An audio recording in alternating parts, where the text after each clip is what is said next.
Selamat pagi menjelang siang semuanya. Selamat bertemu dengan saya. Kayaknya ini yang pertama kali untuk angkatan ini ya. Baik, jadi terima kasih buat Cerita dan dari bagian akademik. Ya, jadi pertama saya memperkenalkan diri dulu. Nama saya Martawela Purba, biasa dipanggil Bu Lena. Saya nutrisionis dietitian sebelumnya dari Sarjito, gitu ya. Jadi kalau nyari saya di Sarjito bagian gizi. Pada kesempatan pagi hari ini kita nanti akan berdiskusi mengenai manajemen terapi gizi medis pada penyakit-penyakit kardiovaskuler, khususnya yang penyakit jantung koroner ya. Jadi secara umum ini mungkin bukan data yang baru sih, tapi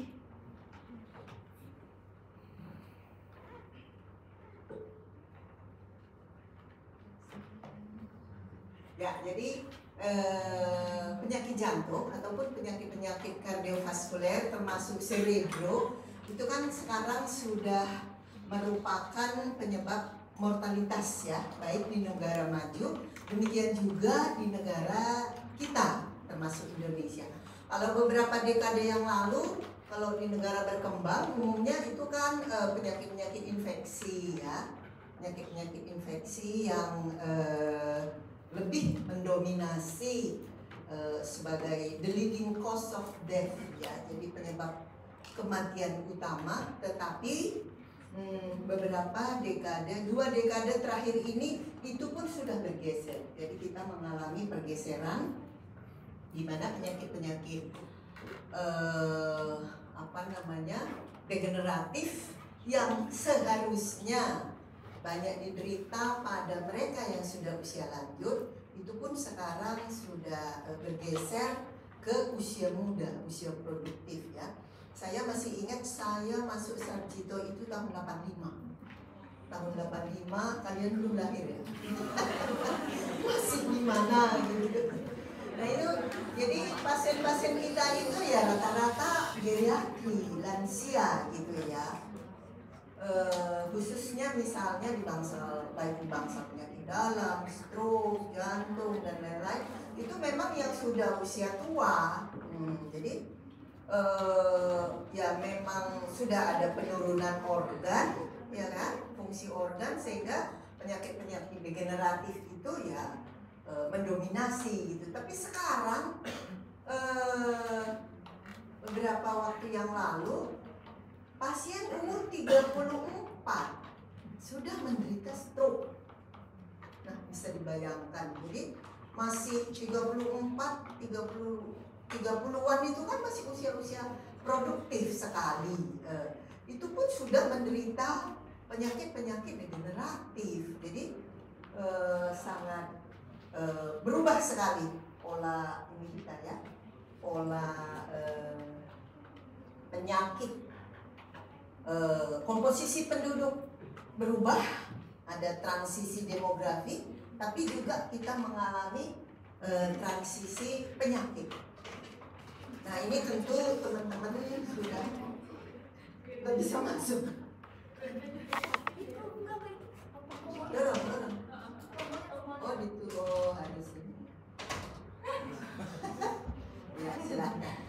Ini teman-teman paling saya rasa sudah cukup familiar ya, bahwasannya di pembuluh darah kita itu ini adalah pembuluh darah yang baik, kemudian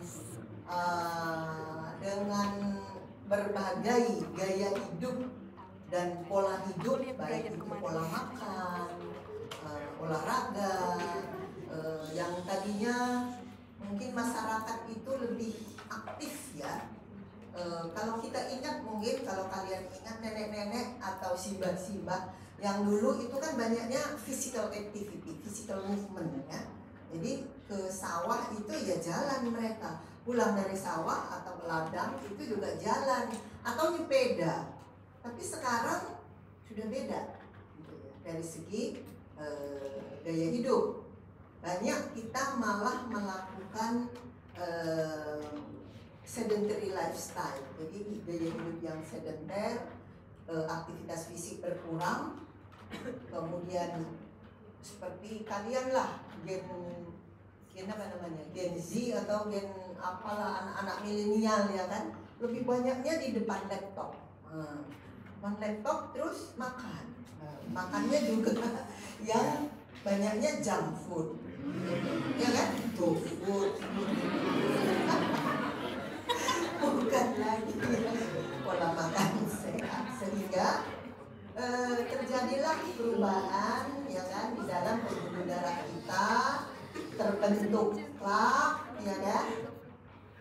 Kemudian plak ini gampang mengalami ruptur apabila, nah ini tadi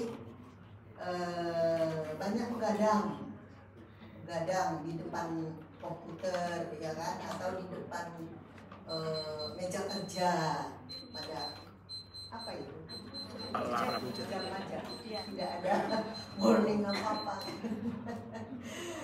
Misalnya orang sibuk bekerja sampai mengerjakan tugas kantor sampai tengah malam misalnya.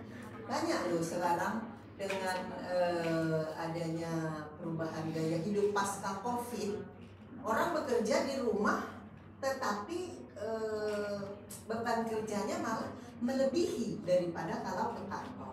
Kalau ke kantor ya 8 sampai jam 4 misalnya, atau 9 sampai jam 5, 9 to 5 gitu ya.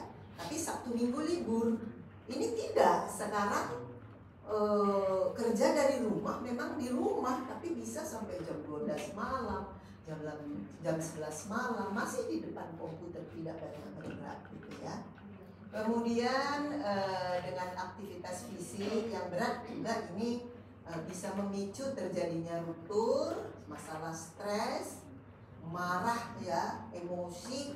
Nah, ini tentu akan mempengaruhi pembuluh darah kita. Kemudian secara umum teman-teman juga mungkin sudah mempelajari bahwasanya untuk penyakit CVD ini ada faktor risiko yang bisa diubah dan ada faktor risiko yang tidak bisa diubah. Yang tidak dapat dimodifikasi ya seperti gender. Kita kan nggak bisa milih, wah saya inginnya berubah dari pria ke wanita.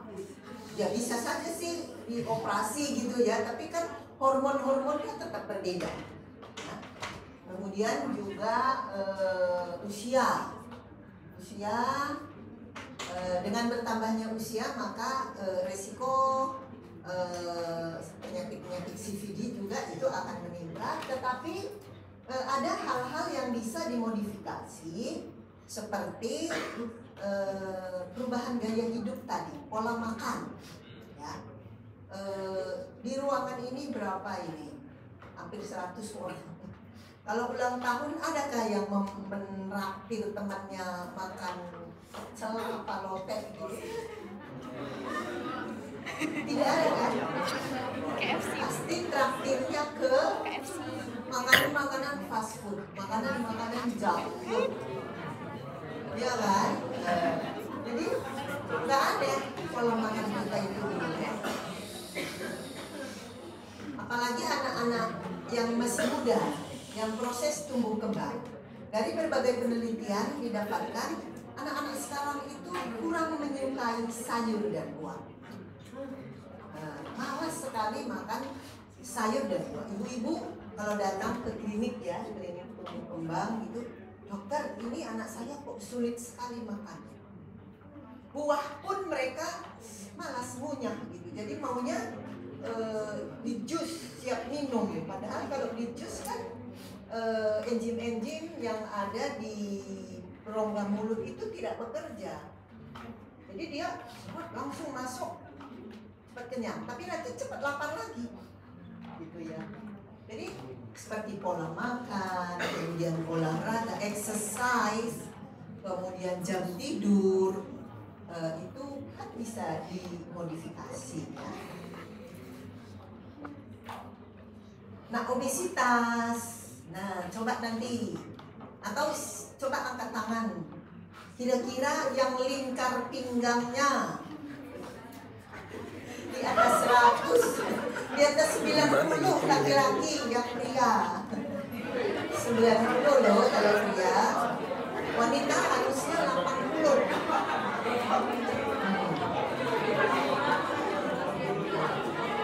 Gimana gitu ya? Nanti di rumah diukur ya. Pasti. Di rumah diukur, atau nanti kalau pas mampir Bethesda pinjam alatnya di sana, ada backlink atau kalau ada di Polidisi itu ada nggak ya?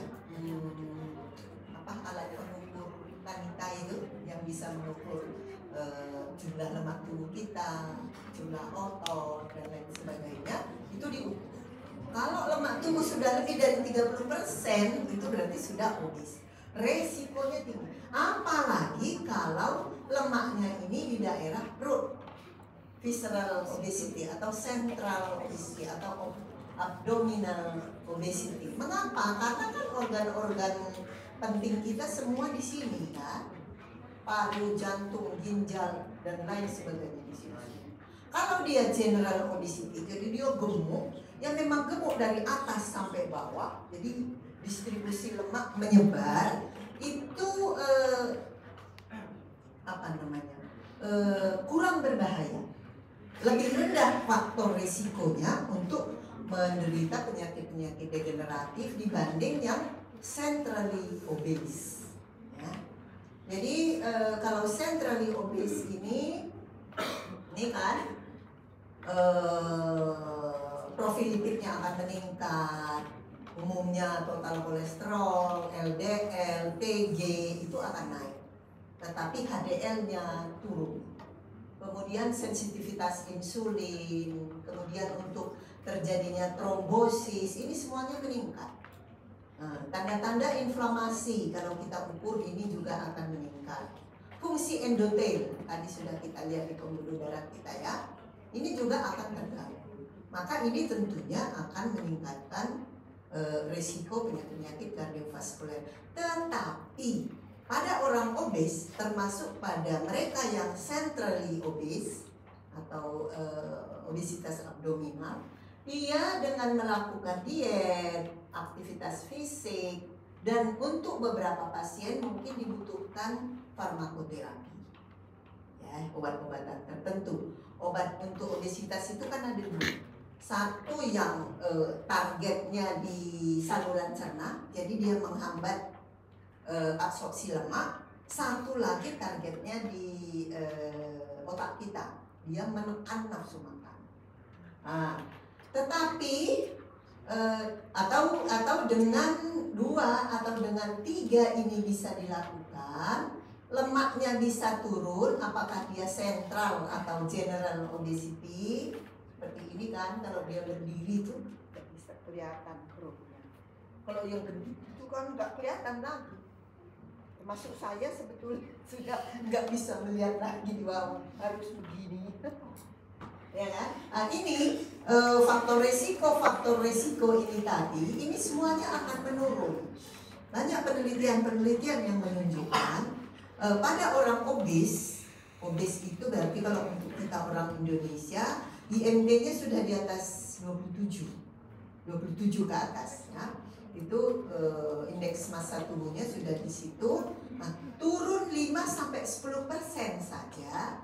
Ini marker-marker ini akan juga ikut turun. Begitu. Jadi lemak khususnya di daerah sentral itu sangat-sangat perlu untuk dikurangi. Kemudian kita ke manajemen gizinya. Bagaimana kita mengatur gizi ataupun mengelola gizi pada pasien-pasien kardiovaskuler dengan gangguan kardiovaskuler? Pertama tentu kita harus assess dulu. Kita lakukan pengkajian, baik itu riwayat makannya, food history-nya, domain food history, kemudian domain antropometri, domain biokimia, fisik klinis, dan juga ada client's history atau riwayat klien. Nah, pada domain riwayat makan tentu kita harus menganamnesis riwayat gizi terkait kebiasaan makan. Jadi berapa kali dia makan dalam sehari? Snacking tidak, sering ngemil tidak. Terus pola makannya yang senang gorengan atau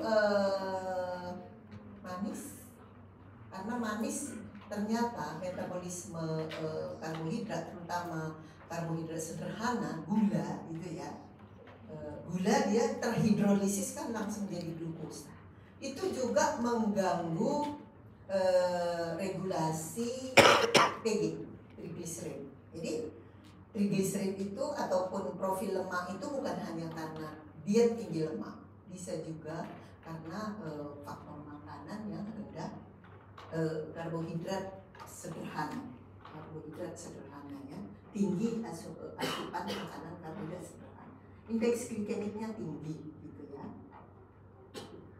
Kemudian dia ada alergi makan atau tidak, makanan pantangan, asupannya rata-rata berapa sehari, apakah masih di dalam target rekomendasi RDA-nya, recommended dietary allowance-nya, atau memang berlebih?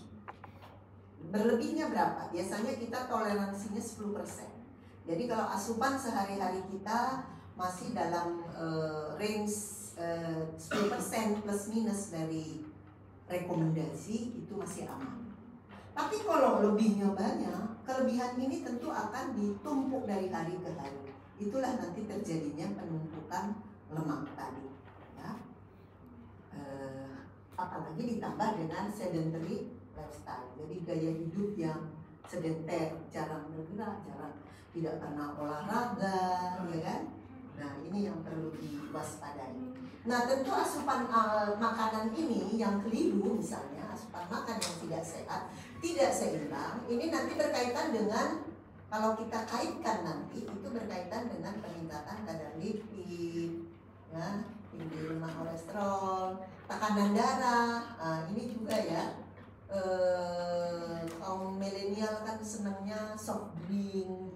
Soft drink itu rasanya manis, tapi dia tidak hanya tinggi gula, natriumnya juga tinggi. Jadi resiko tinggi juga untuk menaikkan tekanan darah.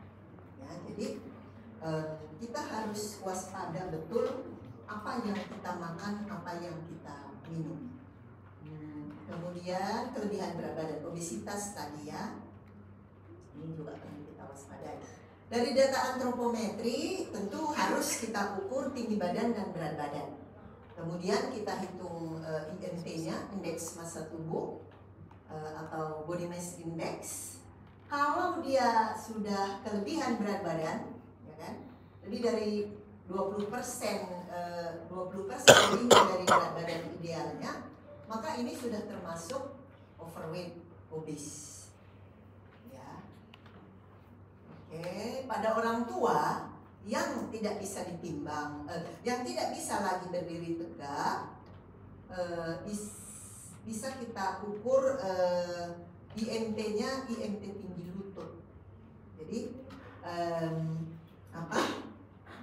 kalau pada lansia yang mengalami dekompresi itu kan tulang belakang, itulah yang menyebabkan dia tinggi badannya bisa berkurang. Tapi lutut tulang ini kan tidak ada perubahan, sehingga nanti kita ukur tinggi lututnya, dan ada tekniknya tersendiri. Dari situ kita bisa memperkirakan IMT-nya bersama berat badan.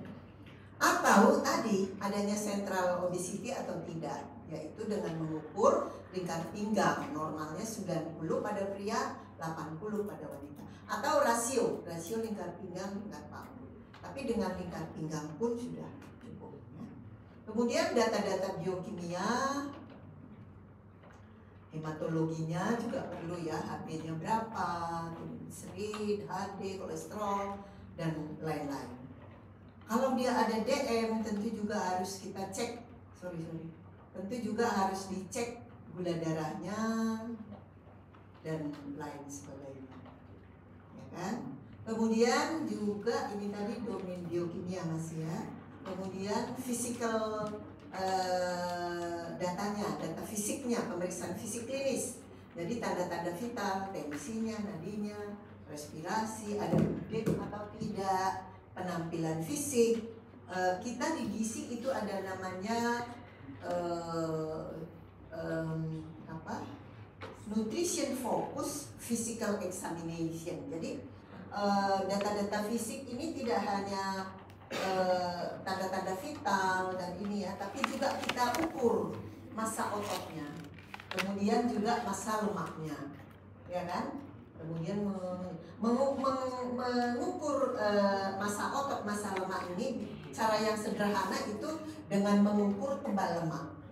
Tebal lemak di daerah bicep, kemudian di daerah tricep, kemudian di daerah apa namanya ini, subscapula ya, subscapula dan suprailiaca. Nah, di 4 lokasi ini kita kalau di Sarjito itu kita punya kaliper yang digital itu sensitif sih.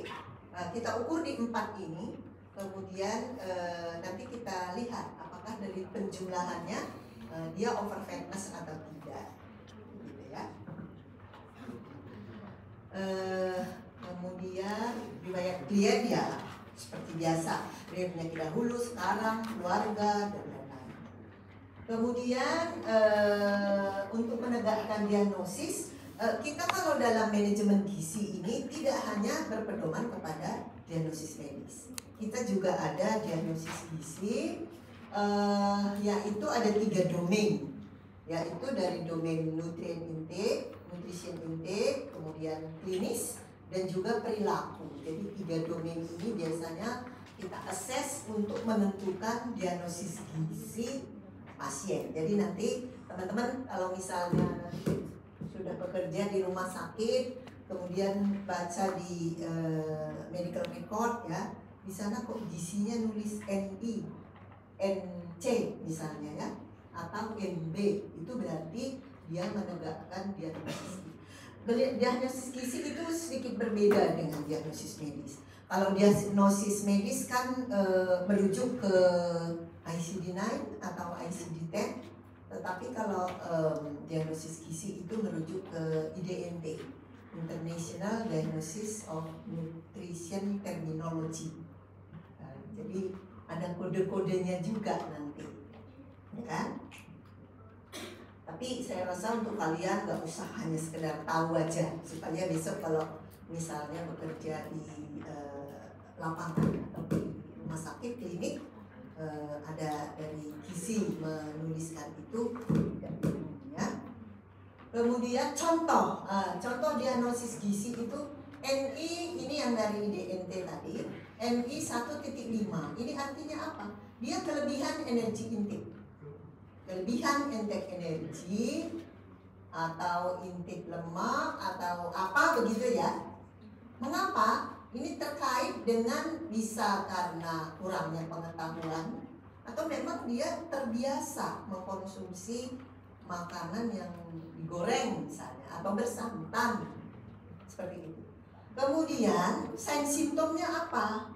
Kalau di diagnosis gizi ini ada problem, kemudian berkaitan dengan ini berarti etiologinya, kemudian sign simptomnya ini adalah data-data yang mendukung problem. Jadi misalnya seperti ini tadi, kelebihan intake energi berkaitan dengan kurangnya pengetahuan, tanda-tandanya INT-nya misalnya di atas normal, kemudian data-data biokimianya juga meningkat, HDL-nya rendah misalnya kan, bisa kita buat seperti itu. Kemudian yang lainnya penurunan kebutuhan zat gizi spesifik. Jadi misalnya penurunan kebutuhan kolesterol misalnya, berkaitan dengan kemampuan jantung dalam, ini contoh saja, bisa diikuti dengan simptom yang ada. Ini hanya contoh saja ya. Itu tadi dari domain intake, ini juga domain intake ya. Ketidakseimbangan zat gizi berkaitan dengan kurangnya pengetahuan atau adanya mitos-mitos. Mitos itu terutama kalau di masyarakat kita masih banyak ya. Wah, kalau sudah sakit jantung, istilahnya, kalau sudah sakit jantung nggak usah makan protein hewani. Nah, karena nanti kolesterolnya naik. Padahal kalau dicek kolesterolnya dia normal, sudah normal misalnya ya. Jadi mitos-mitos itu juga masih banyak pada masyarakat kita. Ini problemnya, ini etiologinya, kemudian tanda-tandanya apa? Misalnya bisa kita lihat dan tanda-tanda yang khusus pada pasien kita. Kemudian ini dari domain klinis, berat badan yang berlebih, C berarti domain klinis. Overweight, obesitas, obes. Apa? Karena kelebihan intake asupan, kemudian aktivitas fisik yang kurangnya pengetahuan bisa jadi, ya kan? Kita pilih mana yang paling tepat untuk pasien kita. Umumnya itu yang paling banyak itu adalah kelebihan asupan dan aktivitas fisik yang kurang, jarang berolahraga, jarang bergerak. Kemudian tanda-tandanya bisa kita cantumkan data INT-nya atau data lingkar pinggang tadi, atau juga bisa kita lihat setelah kita anamnesis ya, memang pasien ini misalnya asupan sehari-harinya lebih dari 150% rekomendasi misalnya ya. Kalau misalnya lebih dari 50% itu ya dalam waktu berapa lama saja, dalam waktu berapa minggu atau berapa bulan itu bisa cepat meningkatkan berat badan. Nah, kemudian jadi di dalam kita memberi intervensi gizi kepada pasien-pasien ini tentu harus kita tetapkan. Setelah kita kaji tadi, kita tegakkan diagnosisnya, baru kita berikan terapi dietnya. Nah, terapi diet yang umumnya diberikan kepada ini terutama untuk pasien-pasien mondok dan juga pasien-pasien rawat jalan ya, pasien-pasien pondok ini. Jadi maksudnya sudah pasien, bukan hanya untuk prevensi saja. Jadi umumnya yang kita berikan di jantung. Di jantung itu ada di jantung 4 macam. Di jantung 1, di jantung 2, 3 sampai 4. Di jantung 1 ini artinya ini biasanya diberikan kepada pasien yang masih akut, kondisi akut. Ya, jadi dietnya baru berupa cair. Belum ada makanan. Nanti yang bentuk makanan itu yang sudah 3-4. Di jantung 2 ini juga masih dalam bentuk lunak sekali makanannya, saring. Jadi volumenya juga kecil, otomatis zat gizinya juga tidak bisa memenuhi seluruh kebutuhan pasien. Jadi pemberian itu umumnya kalau pasien rawat inap itu kita berikan bertahap. Awal itu di jantung. Sesudah semua hemodinamik normal, sudah bisa makan, saluran cerna bisa bekerja, biasanya kita mulai dengan di jantung 1. Ya. Tapi ini hanya 1-2 hari saja. Karena zat gizinya kurang dan tidak seimbang. Kemudian nanti baru kita tingkatkan ke di jantung 2. Baru ke di jantung 3. Nah, kalau sudah di jantung 3, di jantung 4 ini sudah diperbolehkan ya, tidak ada lagi rasa nyeri, pasiennya sudah mulai bisa beraktivitas, ya kan? Jadi sudah diberikan makanan biasa. Lalu apa tujuan diet jantung ini? Yang pertama, memberikan makanan yang cukup gizi tanpa memberatkan kerja jantung. Ini otomatis ya. Kalau ada sesak, kita berikan, masih ada sesak, masih ada nyeri dada misalnya, kita berikan di jantung 1. Ini jantung tidak berat bekerja untuk mencernanya. Kemudian untuk pasien-pasien yang obes, ini target kita, apalagi kalau dengan kondisi yang sudah stabil ya, target kita menurunkan berat badan, mendekati berat badan ideal. Berat badan ideal atau paling tidak berat badan normal. Karena kalau berat badan ideal itu memang umumnya bisa dicapai pada usia sampai 25 tahun. Jadi kalau kalian ini masih bisa beratnya ideal harusnya ya. Tapi kalau sudah di atas 30,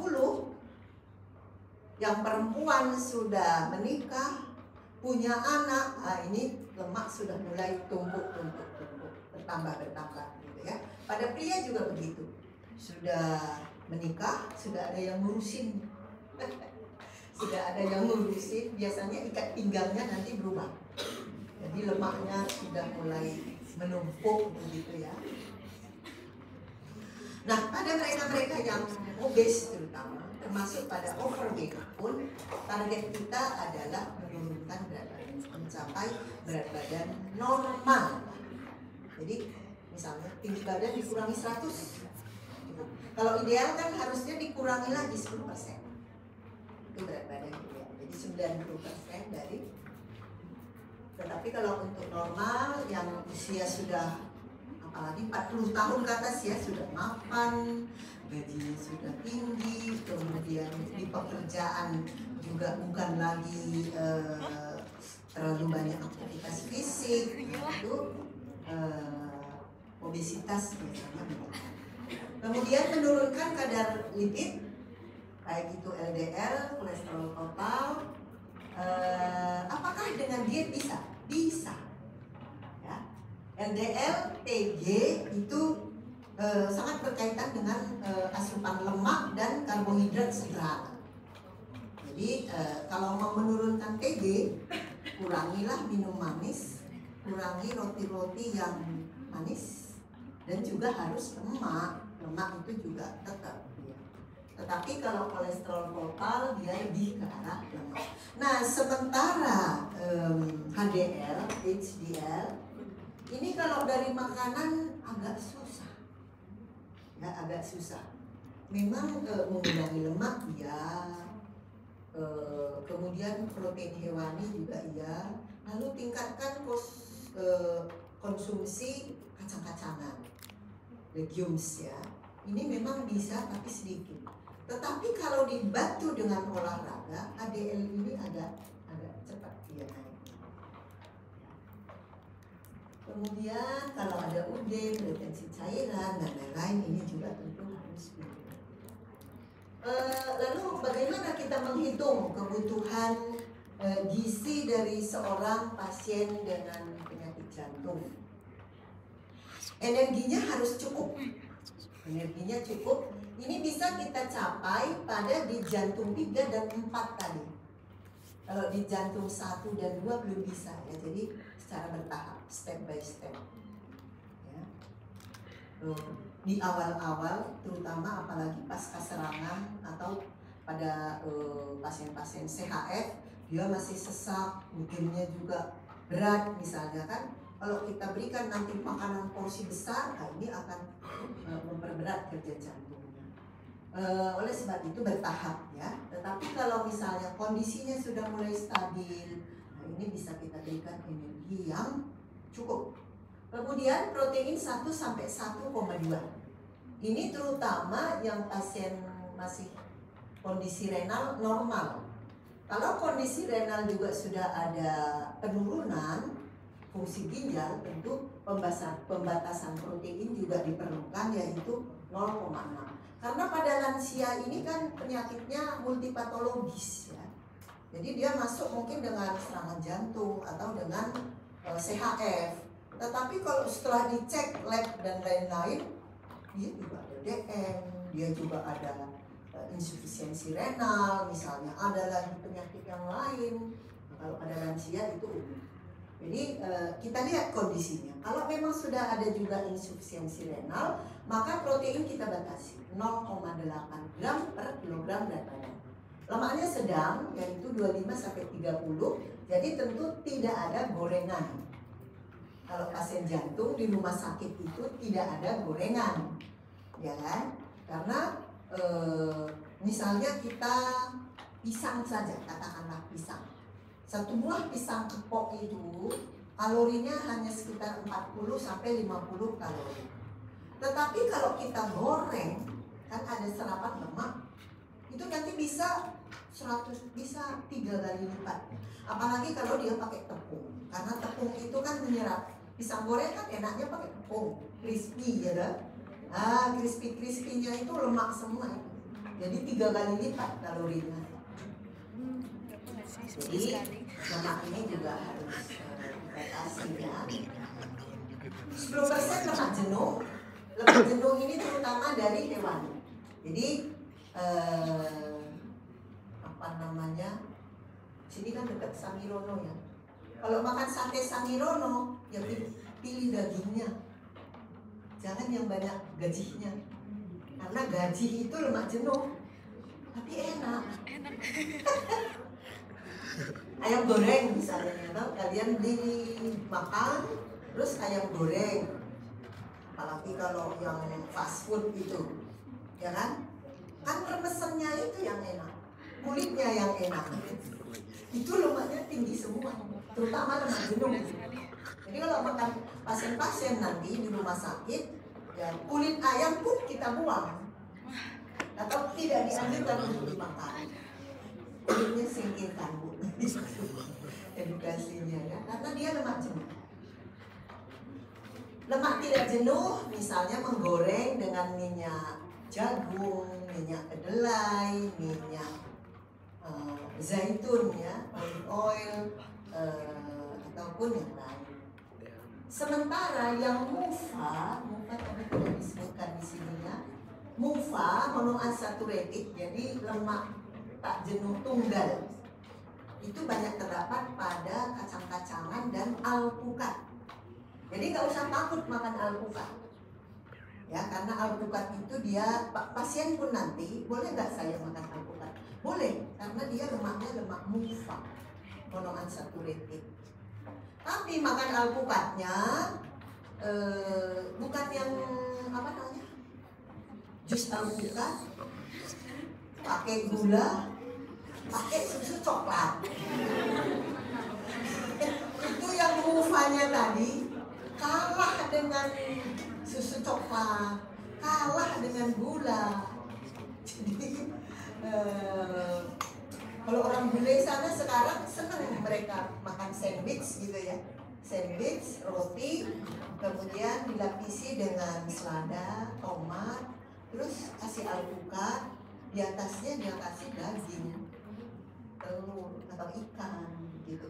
Jadi dia seratnya dapat, MUFA-nya dapat, tidak digoreng kan, jadi tidak ditambah gula dan susu coklat lagi. Ayo, berani nggak kalian ditantang tidak lagi memesan susu coklat? Apa jus alpukat yang dengan coklat? Kalau saya sekarang berapa hari sekali itu kita beli alpukat, udah itu aja dimakan. Kalau alpukat mentega itu enak kok. Dan ya tentunya ya sehari satu kira-kira begitu ya. Kemudian kolesterol. Kolesterol ini kalau dari bahan makanan, ini adalah yang dari hewani.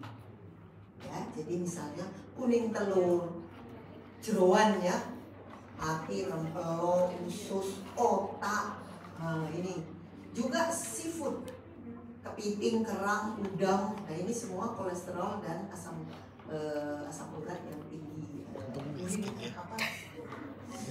purin yang tinggi.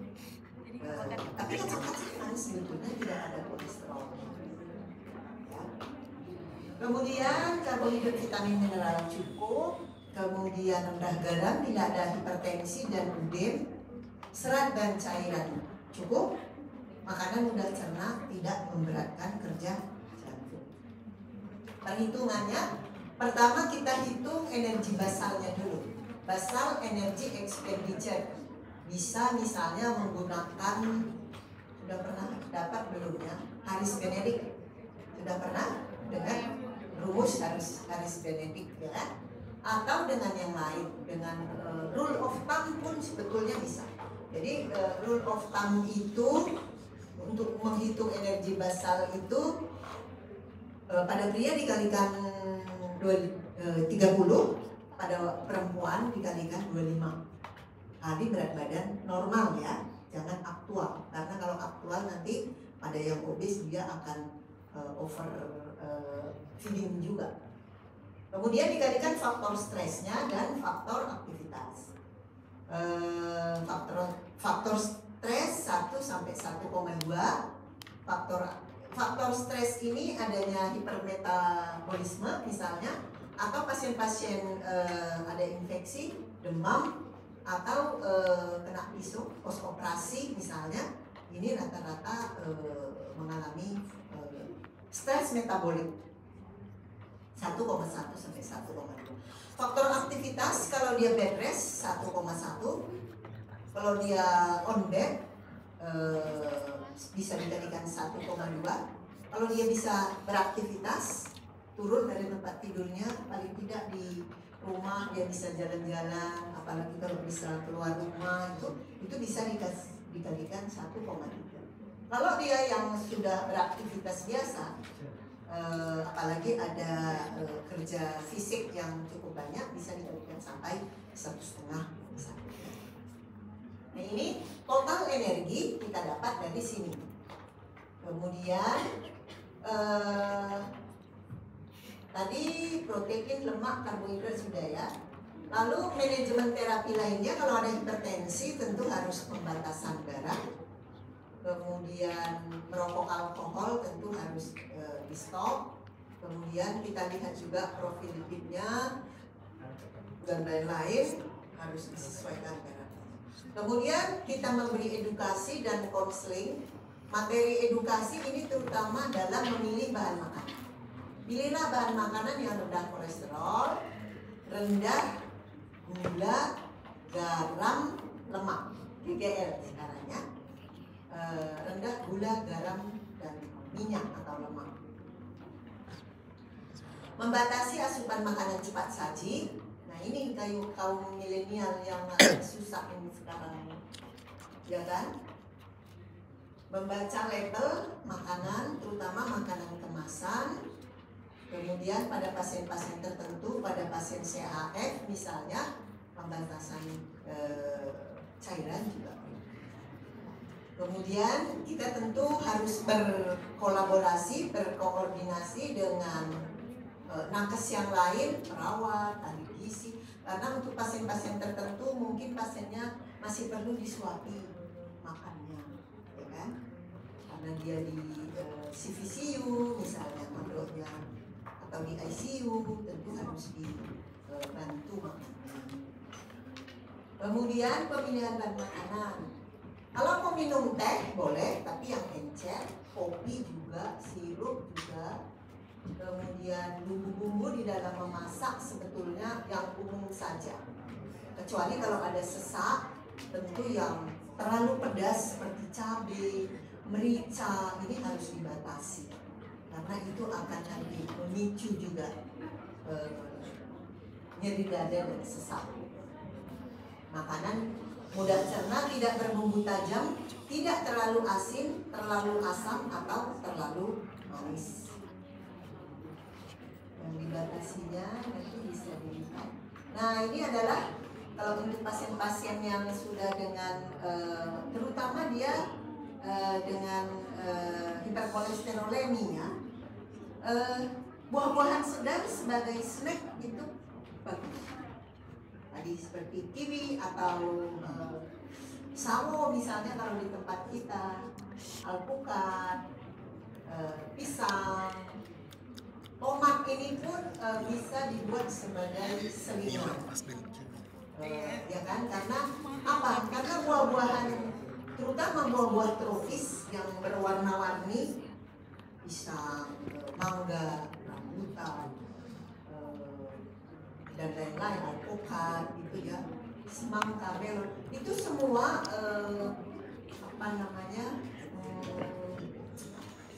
antioksidannya tinggi. Seperti tomat ini misalnya, tomat ini glikogennya tinggi sekali. lycopene itu salah satunya untuk terapi mata, menjaga retina ya, macular disease lah, pencegahan macular disease, penyakit makular. Ini lycopene sangat penting. Pasien yang gampang mengalami BAB misalnya, sering konstipasi, atau untuk pasien-pasien diet untuk mau menurunkan berat badan, ini juga bagus. Pisang, semangka, melon, seratnya tinggi. Ini tadi mufanya tinggi ya. Kemudian menghindari makanan-makanan yang karbohidrat sederhana. Lalu makanan yang mengandung pewarna, pengawet, pewarna, penyedap, pemanis buatan. Jadi pemanis buatan. Kalau pemanis, misalnya orang Jawa sini, pengamatan kami, mereka kalau masak sayur dan lauk itu dikasih gula sedikit, colok gula katanya ya. Jadi mereka tidak pakai MSG, tetapi pakai gula. Itu nggak apa-apa kalau sebagai bumbu. Ya. Jadi orang DM pun kalau sayurnya pakai gula hanya sebagai bumbu, tapi itu nggak masalah. Ya. Daripada kita menggunakan yang zat kimia seperti MSG, apalagi pewarna, ya, dan lain-lain. Jadi tidak. Garam ini harus dikurangi. Lemak dari Kementerian Kesehatan ya, sudah ada pedomannya. Ini satu biji pisang goreng lemaknya sudah 10 gram. 10 kali 9. Jadi dari lemaknya saja sudah 90 kalori. Ya kan? Belum lagi tepungnya tadi. Tambah pisang. Ya. Satu pack kecil French fries itu sudah 16 gram. Semakin kecil potongannya kentang, semakin tinggi lemaknya. Kalau mau beli kentang goreng, pilihlah yang potongannya besar-besar. Ya kan luas permukaannya jadi iya. Nanti udah satu buletan kentang. Nih, satu potong paha ayam goreng drumstick ya. makan Itu paha. lemaknya 20 gram. Lemaknya tok itu. Damn. Padahal kalau nasi goreng ini 12 ya sekitar 10 lah. Ya, itu lemak. Gula juga begitu. Ini tadi minuman kemasan ya, minuman kebugaran katanya, Coca-Cola, kopi, teh, orange jus dalam botol itu juga banyak yang tinggi gula. Nah, oleh sebab itu sebetulnya yang paling sehat itu ya yang dari seger. Misalnya kalian makan di warung, Bu saya jus, dia kan bisa gulanya jangan banyak ya. Tapi kalau kita minum yang sudah dari kemasan ini, banyak yang gulanya sudah sangat tinggi. Kemudian juga ya es krim, cake dan lain-lain. Pokoknya yang enak-enak lah. Kemudian yang terakhir untuk monitoring dan evaluasinya, setiap pasien itu sebaiknya kita monitor juga asupan gizinya, energi, protein, natrium, cairan. Kemudian fisik kliniknya masih ada sesak tidak, nyeri dada, aktivitas gluten, data-data biokimianya, ditambah yang lain-lain. Jadi kesimpulannya untuk pasien-pasien dengan penyakit jantung ini perlu dimonitor status gizinya, direncanakan terapi dietnya dengan baik. Ini juga akan membantu mempercepat penyembuhan pasien. Pasien dan keluarga harus mengerti tentang dietnya. Oleh sebab itu, kalau bagi pasien yang rawat inap, ini sebaiknya pasien dan keluarga kita berikan edukasi di dalam mengatur makannya. Bisa juga nanti dengan beberapa leaflet yang kita berikan sehingga di rumah dia bisa baca-baca ulang. Kira-kira seperti itu teman-teman. Oh, waktunya sudah habis. Baik, terima kasih. Ada pertanyaan? Satu saja kalau ada.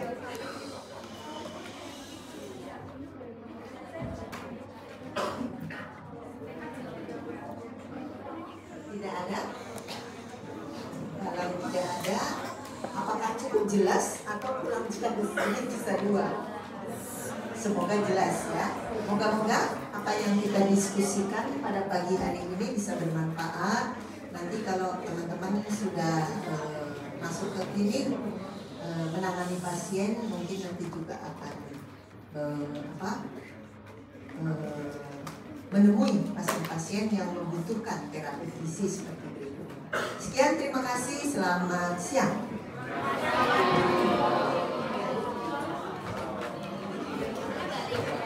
Ini kalau jam segini ke ruang udah dibuka kan? Enggak kan